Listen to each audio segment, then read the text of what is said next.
prātā. Mums ir māja. Vienmēr esam gribējuši māju, mēģinājuši uzcelt, mēģinājuši sakārtot lietas, bet sapratām, ka vieglāk ir nopirkt. Mani sauc Sanita, man ir 48 gadi, es esmu skolotāja. Mani sauc Artūrs, 46 gadi, un atbild par transportu lielā uzņēmumā.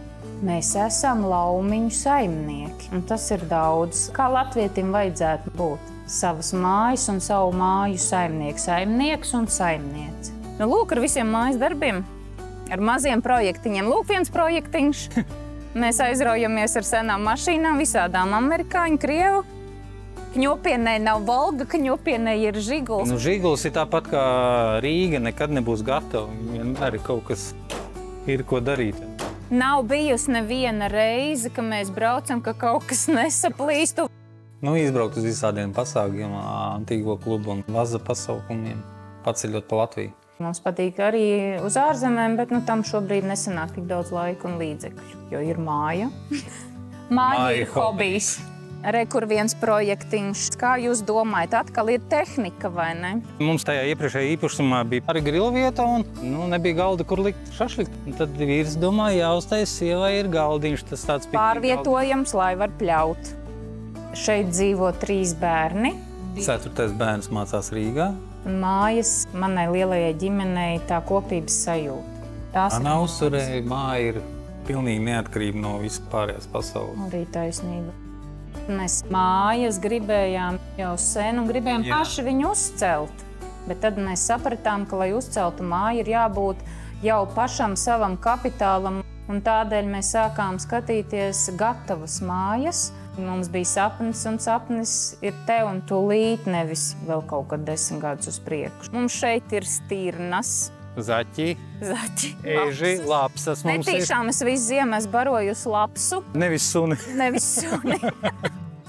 Mums ir kur pievienotā vērtība, citiem ir Pauskas pils, tur var redzēt. Mēs atbraucām 10. vakarā šo māju skatīties. Atbraucām tumsā, mēs pat neredzējām apkārtni, vispār neko. Mēs ienācām iekšā, un es sapratu, jā, es gribu.